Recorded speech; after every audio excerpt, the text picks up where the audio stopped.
હાલો, કેમ છો ફ્રેન્ડ મિત્રો? આપનું સ્વાગત છે અમારા ન્યૂ બ્લોગમાં. આજે તો એવા મવામાં સમાચાર આવ્યા કે બધા પેટ્રોલ ખૂટી ગયું છે ને ગમે આ ડુંગરે મારા પપ્પા ભેગા છે અત્યારના પોરમાં દાડામાં જતા હતા. અહીં પેટ્રોલ પૂરું થઈ ગયું છે તો આપણે જલ્દીથી જઈએ ગામમાં. પેટ્રોલ અહીંયા દુકાને રાખતા હોય તો 3 લીટર પુરાઈ લઈ અંદાજે, તો આપણે પેટ્રોલ ખૂટે નહીં. ચાલો જલ્દી જઈએ દુકાને. આપણે ફાઇનલી 3 લીટર પેટ્રોલ મળી ગયું છે મિત્રો. હું શું કરું? હજી આપણે 2 લીટર નાખવાનું.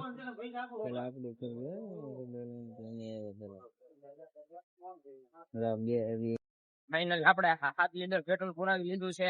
આમે છે ઓલી ગાડીમાં એમાં 4 ને આમાં 3. હવે આપણે પેટ્રોલ લીધું છે.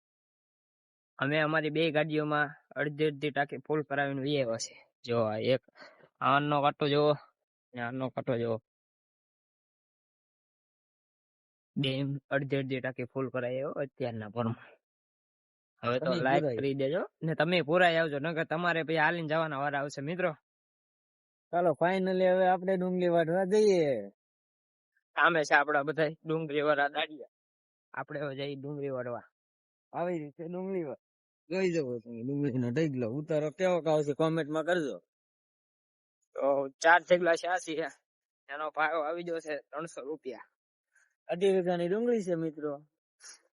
તમારે કોઈને લેવી હોય તો કોમેન્ટ કરજો મિત્રો. આ નંબર આપી દઈ, ચેક કરી દેજો. ફાઇનલી આપણે એટલી ડુંગળી ખેંચી છે, જોવો તમે એટલે ડુંગળી ખેંચી અને આટલું આજમાં એટલું મોરાણ થઈ ગયું છે આખો દિન. આપણે હવે દાંતડા લેવા જઈએ ને મોરવાનું ચાલુ કરીએ. આપણે ડુંગળી ખેંચીને આપણે વાટવા બેસી જાય છે મિત્રો. આવી રીતના કંઈક વાટવાનું હોય છે. મળીએ બપોરે ખાવા જઈએ ત્યારે. કેમ છો ફ્રેન્ડ મિત્રો? આપણે તો આજે અચાનક ખરેડ જવાનું થયું, કારણ કે ત્યાંથી ઘરેથી ફોન આવ્યો એટલે જવું પડશે. તમે બ્લોગમાં બિના રહેજો, હું ના જઈને તમને કહીએ શું થયું છે. એટલે હવે આપણે નાય ભાઈ ફ્રેશ થઈને આપણે નીકળી ગયા છે હવે ગામ જવા. ખરેડ જવાનું છે આપણે. જઈએ બસ આપણી ગાડી આવી, આવો કઈક રસ્તો છે એટલામાં હાલ છે. ચાલો જતે છે ખરેડ પૂગી પછી આપણે ફાઇનલી આપણે હવે ખરેડ પૂગી જશે ને તમે બધા કહેતા છો કે શું થયું છે. ખરેડ આપણા મઢે હવન છે ને પાલખી નીકળવાની છે એટલે આપણે આવ્યા છીએ. તો કાલે છે હવન ને કાલે પાલખી નીકળવાની છે.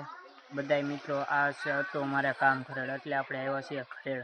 તમે બધા મિત્રો સબસ્ક્રાઈબ કરી દો, શેર કરી દો અને લાઈક કરી દેજો, ફોલો કરવાનું ભૂલતા જ નહીં. મળીએ હવે બીજા બ્લોગમાં.